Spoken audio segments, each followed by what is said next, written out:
Bonjour Oscar. Bonjour Edouard, ça va? Et toi? Très bien. Oscar Lucien Ono est un décorateur d'intérieur, historien de l'art spécialisé en art antique, à la tête de l'agence numéro 20, le Petit Génie et lauréat 2019 du prix Talent du luxe et de la création, catégorie originalité. Ses projets luxueux, raffinés et élégants ont su séduire à travers le globe. Oscar Lucien Ono est très sensible au développement durable, au recyclage des déchets et aux matériaux respectueux de l'environnement. C'est un amoureux du savoir-faire français. Bienvenue dans Déclic, le magazine de l'écologie. Quand est-ce que toi tu as eu le déclic? Je pense que dans ma vie, c'est plusieurs facteurs qui sont arrivés à peu près en même temps, entre beaucoup d'amis qui arrêtent la consommation de viande, d'autres amis qui diminuent leur voyage en avion, aussi par mon travail, parce que quand on refait des hôtels, il y a beaucoup de déchets qui ne sont pas forcément recyclés. Et il y a tout ce mouvement de la nouvelle génération, de la jeune génération, qui est beaucoup plus active, je trouve, dans l'écologie. Et j'étais touché par tout ça. Et du coup, je me suis mis à réfléchir plus dans ma manière d'aborder les choses, de travailler, même aussi bien dans mon quotidien, de tri ou de consommer moins de viande, tout ça dans un but écologique. Dans ton quotidien, Oscar, l'écologie, c'est une priorité en tant qu'architecte aujourd'hui? Il y a plusieurs dimensions dans mon travail. Il y a certes une dimension esthétique, mais aujourd'hui, grâce à plein de nouveaux procédés, on arrive à l'esthétique qu'on souhaite. Donc avant, ça pouvait être un frein de travailler plus l'écologie parce qu'on n'avait pas aujourd'hui tous les produits les matériaux adaptés. Et c'est sûr qu'aujourd'hui, avec toute cette richesse qu'on a, ça serait étrange de s'en passer, donc c'est important. On t'impose aujourd'hui des réglementations, tes clients ils te font part de niveaux d'atteinte ou d'objectifs qu'ils souhaitent avoir sur leur bâtiment. Dans les groupes hôteliers, je suis très en lien avec le groupe Accor, donc le groupe Accor qui est quand même un groupe mondial qui a énormément d'hôtels. Tout le parc, par exemple, de ces hôtels, c'est l'équivalent d'une ville de 500 000 habitants qui fonctionne 24 heures sur 24. 24 heures sur 24. Et tu es soumis à un cahier des charges? Voilà, forcément, il y a des cahiers des charges comme de recyclage, du no plastique. Donc il y a toute cette prise de conscience des groupes hôteliers avec qui je travaille qui nous impose des réglementations. C'est très précis et c'est aussi à l'horizon des années à venir un engagement fondamental et indéniable. Pour mieux te connaître, Oscar, j'avais envie qu'on fasse un petit quiz. Ah, c'est la boîte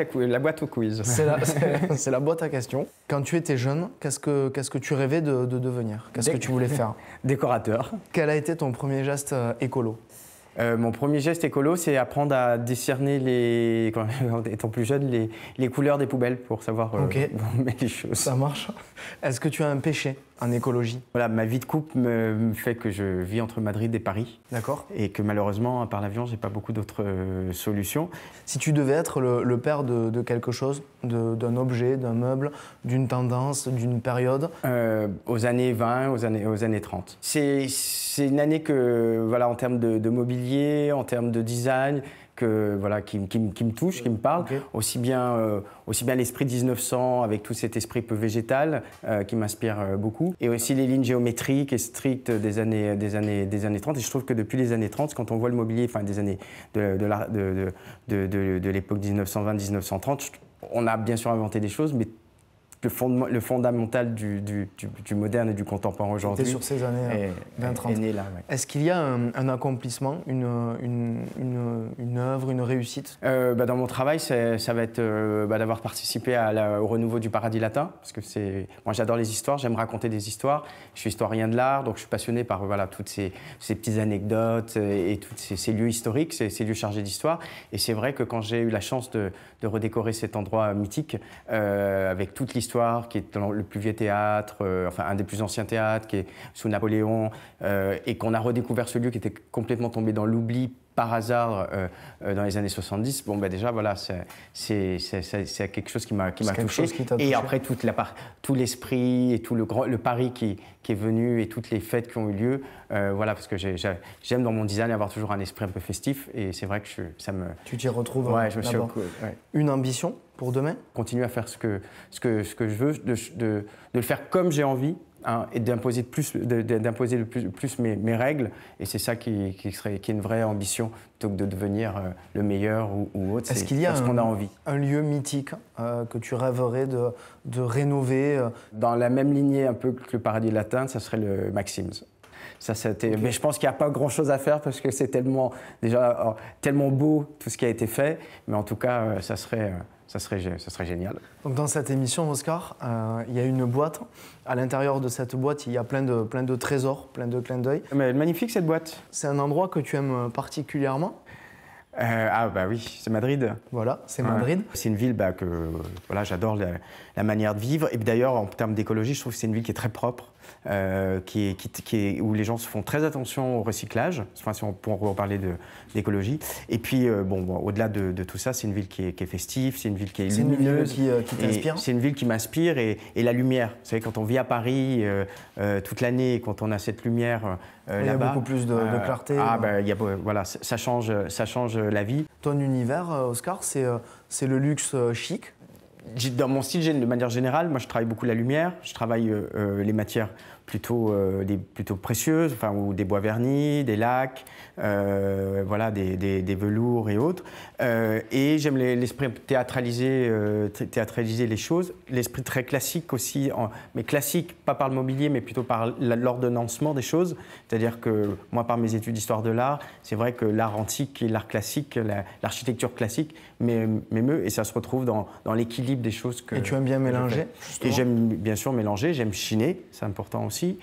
Donc j'aime chiner des pièces, donner une seconde vie aussi à du mobilier par des beaux tissus ou autres, etc. Est-ce que l'écologie, pour toi, a redéfini les cartes? Est-ce que ça a redéfini pour toi les Bien sûr, en tant qu'architecte d'intérieur, c'est une obligation. C'est une obligation déjà personnelle, mais c'est une obligation aussi de par nos clients. Si on vit aujourd'hui une époque où l'énergie est très très chère, donc bien sûr, ça c'est la première chose, c'est de limiter la consommation des énergies. Donc quand je parlais du recyclage, c'est important parce qu'aujourd'hui, moi je suis amené à utiliser des matériaux qui ont avant soit des moquettes qui sont entièrement refaites à partir de moquettes recyclées. Oui, tu réutilises beaucoup. On réutilise beaucoup et c'est important parce que quand on fait de l'hôtellerie, comme je fais, c'est des centaines de mètres carrés, voire des milliers de mètres carrés, c'est des centaines ou des milliers de mètres carrés de tissus. Tu réfléchis en parlant d'achat de tissus, de matériaux à utiliser des circuits courts? Je vais privilégier les savoir-faire français parce que de toute manière, on a une telle... c'est tellement magnifique ce qu'on a en France, que ce soit de la marqueterie de paille, que ce soit l'orfèvrerie, que ce soit de la sculpture, que ce soit des métaux. En tout cas, on a tous ces savoir-faire de la métallerie, enfin tous les corps de métier. On a tout ça en France. On va passer sur un petit clin d'œil. C'est une période, je crois, que tu affectionnes particulièrement. Attention Oscar, c'est très lourd. Donc ça, c'est une coupe Nemours. René Lalique. Lalique, j'aime beaucoup Lalique puisque on parlait des savoir-faire. Bon, ça c'était une maison ancestrale et en fait c'est tout l'univers. René Lalique a commencé à créer des bijoux. Donc on a quand même des bijoux magnifiques avec des détails incroyables, très naturalistes où justement c'est cette inspiration autour de la nature, toujours inspirée du végétal ou du côté animalier. Et c'est vrai que c'est une époque que j'aime toujours par rapport au savoir-faire, à ces savoir-faire qu'on avait et que certains ont perduré, d'autres non. Mais en tout cas, c'est magnifique. Tu vas plutôt chercher c'est un cadeau. tu vas plutôt... Merci, c'est gentil, j'ai bien fait de venir. On va aller dans un endroit à Paris où il y a un végétal extraordinaire. Ça me parle. Voilà, que tu connais bien, je crois. Ah bah oui. Qui est le bois Visconti. Tout à fait. Alors là, c'est un petit bout du bois Visconti, parce que ça, c'est un arbre qui est classé. Bon, alors, c'est juste pour l'histoire. En fait, c'est un grand bois. C'est mon jardin secret. C'est là où j'ai mes bureaux qui sont derrière, ici. Voilà. Et donc là, on a la chance d'avoir un bois qui est l'ancien Pré-aux-Clercs. C'est les vestiges du Pré-aux-Clercs où avaient lieu les duels. C'est une terre, il y a des champignons, il y a des fougères, ça sent la forêt. C'est vraiment nos vestiges. Et du coup, c'est mon lieu qui est face à mon bureau. Donc, c'est pour ça que la nature, elle m'inspire beaucoup dans mon travail. Mais est-ce que justement le bois, pour toi, dans ton travail, on voit que c'est un matériau noble qui revient beaucoup au goût du jour, qui est très tendance. Est-ce que c'est quelque chose que toi, tu utilises et que tu affectionnes particulièrement? Alors, le bois, je l'utilise. J'utilise aussi d'autres matériaux. Mais le bois, après, il faut juste être sûr que le bois, quand on achète des parquets ou autre, ça vient bien de forêts certifiées. De privilégier aussi les bois locaux plutôt que de faire venir des essences rares ou des essences exotiques, etc. Quand on fabrique par exemple un parquet, comment tu vois justement toute la partie recyclage, la réutilisation peut-être de certains matériaux qu'on pourrait perdre? Le recyclage est hyper important. Ça donne même naissance à des nouveaux types de matériaux, par exemple le plastique. Chaque petite pastille de couleurs, de bouteilles de plastique sont mélangées et ça va créer des espèces de nuages de couleurs incroyables et un matériau durable. C'est-à-dire qu'on peut faire un comptoir, un plan de travail, une table, donc ça se façonne super bien. Petit objet suivant, dans la boîte, une matière qu'on aime beaucoup.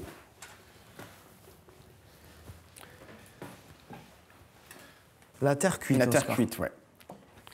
Alors, est-ce que la terre cuite, pour toi, c'est aujourd'hui une matière tendance ou pas? Tendance, oui. Je pense que c'est quelque chose on voit beaucoup dans la décoration. Donc ça, c'est ce retour au naturel, de toute manière, et qui est important aussi dans les prises de conscience, dont on parle d'écologie, c'est qu'on a aujourd'hui un vrai retour à tout ce qui va être vraiment naturel. En fait, ce que moi j'aime dans la terre cuite, c'est pas forcément la terre cuite brute comme ça, j'aime quand elle est cuite en fait, avec les degrés de couleur qu'elle va prendre, les nuances qu'il va y avoir et le fait qu'on peut créer des luminaires, on peut créer plein de choses. Tu l'utilises au quotidien? Ouais, alors on l'utilise cuite, bien sûr, on l'utilise travaillée. Je travaille beaucoup dans des îles, que ce soit dans des îles des Caraïbes ou que ce soit dans les Baléares, et c'est vrai que ça fait partie c'est quelque chose qu'on utilise beaucoup. Voilà, qu'on utilise beaucoup, ça fait partie du patrimoine local. On connaît la fast fashion dans la mode. Est-ce que tu penses que c'est quelque chose qui peut arriver? Est-ce qu'il y a un risque dans ton domaine avec des meubles, avec de la décoration, avec des tendances? Je ne vais pas comparer la décoration et la mode parce que je pense que la décoration, la mode c'est quelque chose qui va vite. Et je pense que les goûts vont très vite. La décoration, avant que les goûts changent, c'est des années, c'est pour ça qu'on peut... Vous voyez, tous les styles, tous les 10 ans, on va dire, les styles années 80, 90, etc. Dans la mode, je trouve que ça va plus vite. Donc, et je pense qu'une pièce de décoration, elle va peut-être être plus intemporelle qu'une pièce de vêtement. Bon, après, moi, j'ai moins cette affinité avec la mode. Bien sûr, j'aime la mode. Mais il n'y a rien de tel qu'acheter une belle pièce. On en a sorti des belles pièces, d'acheter une belle pièce qu'on va garder longtemps. Puis au bout d'un moment, quand on a un intérieur, on peut remplir jusqu'à une certaine limite. Voilà. L'hôtel que tu as rénové à Saint-Barth, qu'est-ce qui t'a inspiré et quelle approche tu as eue sur cette rénovation? Là, on a eu une approche d'une nature un peu créative, c'est-à-dire qu'on a eu la chance d'avoir un super paysagiste qui a fait une décoration de jardin incroyable, et on a fait rentrer cette nature au travers d'une fresque, un travail avec des artistes, parce que moi j'adore toujours travailler mettre en avant le travail de la main, le travail de l'artiste.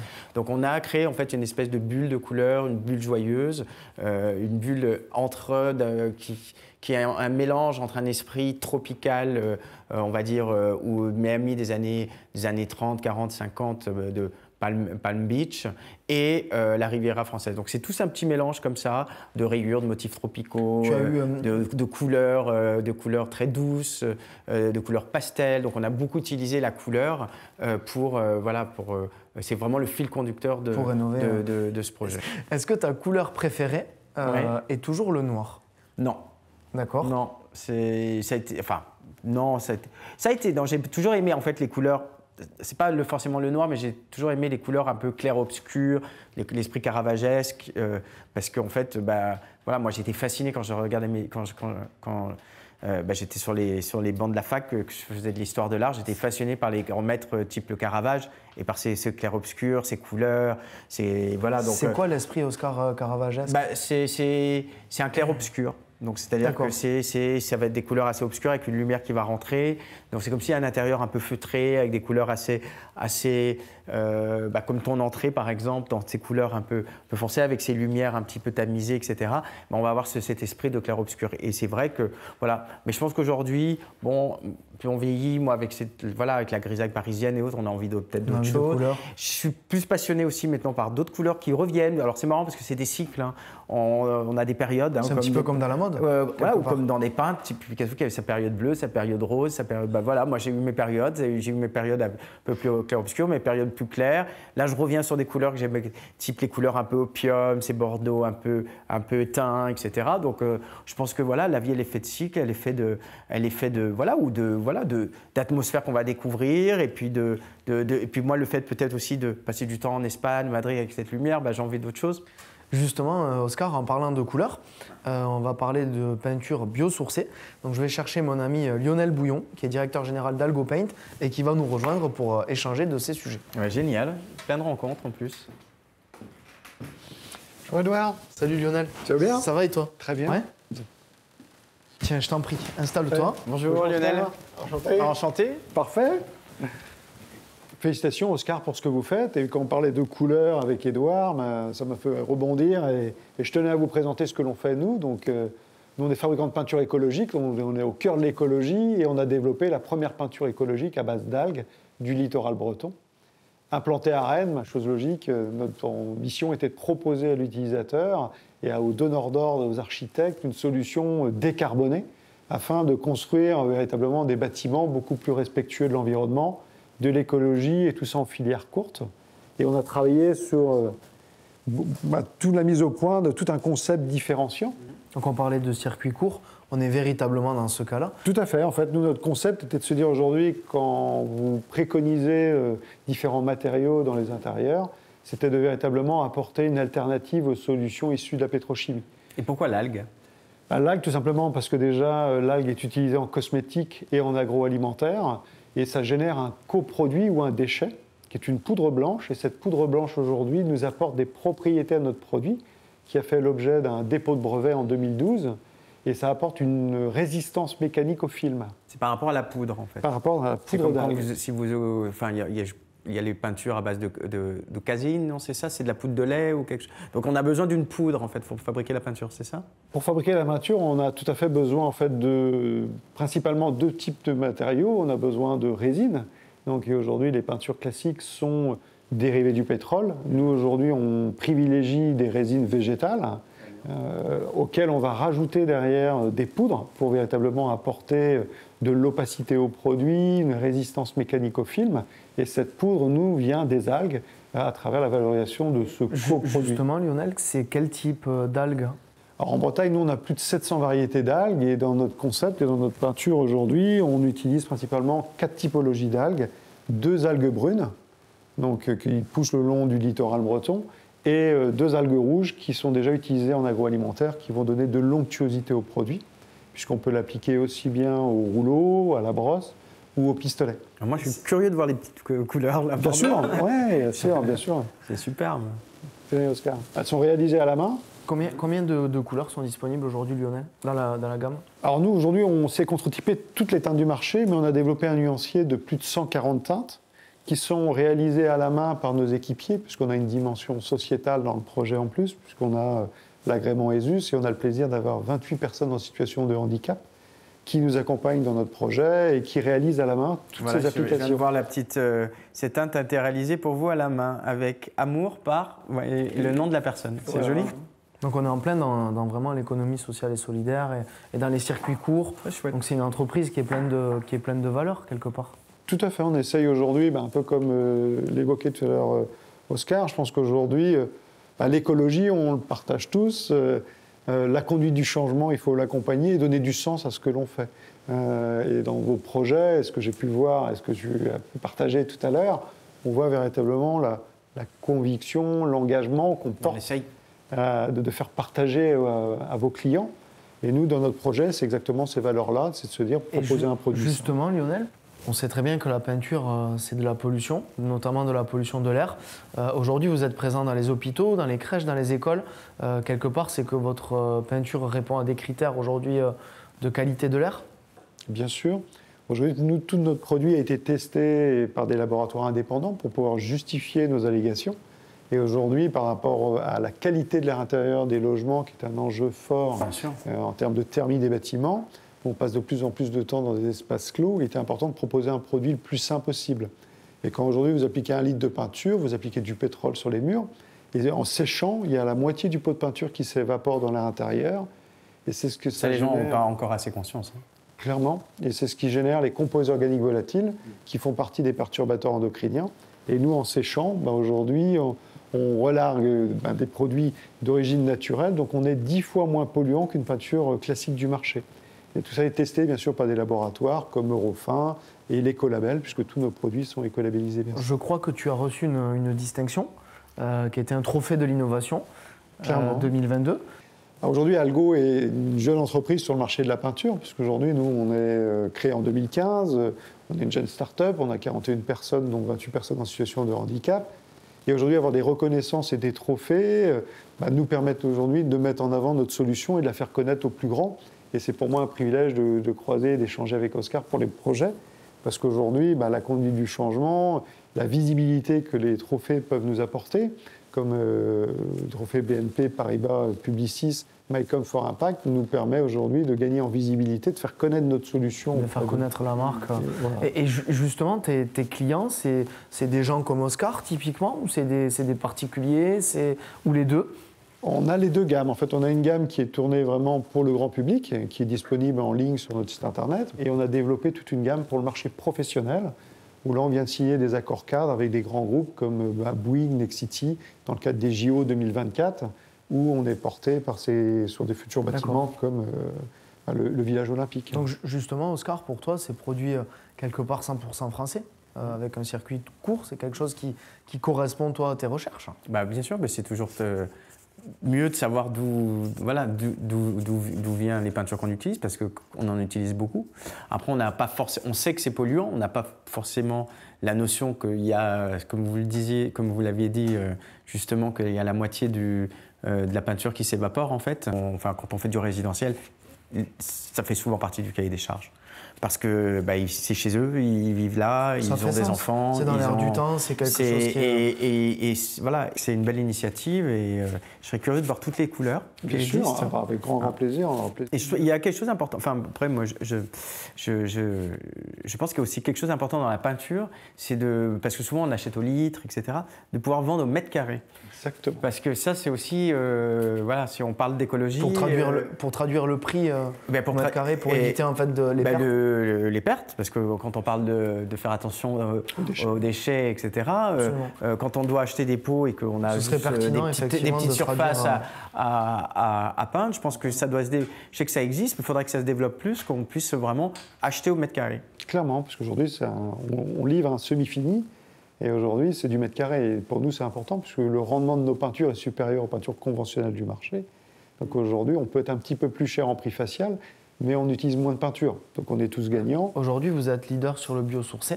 Votre ambition à 5 ans, c'est quoi? Aujourd'hui, dans le projet Algo, j'y ai mis du sens et des valeurs. Les 5 engagements d'Algo, c'est de proposer un produit sain, travailler en filière courte, avoir une dimension sociétale, une peinture de qualité et également préserver l'environnement. Ça, on a su le démontrer et aujourd'hui, notre produit a été appliqué sur plus de 5 millions de mètres carrés l'année dernière. Donc aujourd'hui, la qualité du produit n'est plus à démontrer. Maintenant, notre ambition, c'est de faire bouger le marché, de bousculer le segment classique des peintures bâtiments, qui est maîtrisé aujourd'hui par des grands groupes internationaux, avec des habitudes, des modes de fonctionnement bien établis. Et nous, le but est véritablement d'arriver à faire quitter un petit peu le monde de l'océan rouge, de la pétrochimie, et de créer notre lagon bleu, dans lequel aujourd'hui on y a mis du sens, et d'amener avec nous beaucoup d'autres acteurs à nos côtés, et d'avoir des prescripteurs de renom comme Oscar à nos côtés, c'est véritablement des ambassadeurs de la marque, c'est faire connaître notre solution et c'est de créer un écosystème qui fait qu'un jour le lagon bleu va être plus grand que l'océan Atlantique et Pacifique et là le marché bougera définitivement. Merci beaucoup Lionel Bouillon, merci à vous. directeur général d'AlgoPaint, et merci beaucoup Oscar Avec grand plaisir. Ono pour avoir participé tous les deux à cette émission. Merci beaucoup. En tout cas, j'ai hâte de découvrir plus en détail. Avec grand plaisir, Oscar. À bientôt. Merci.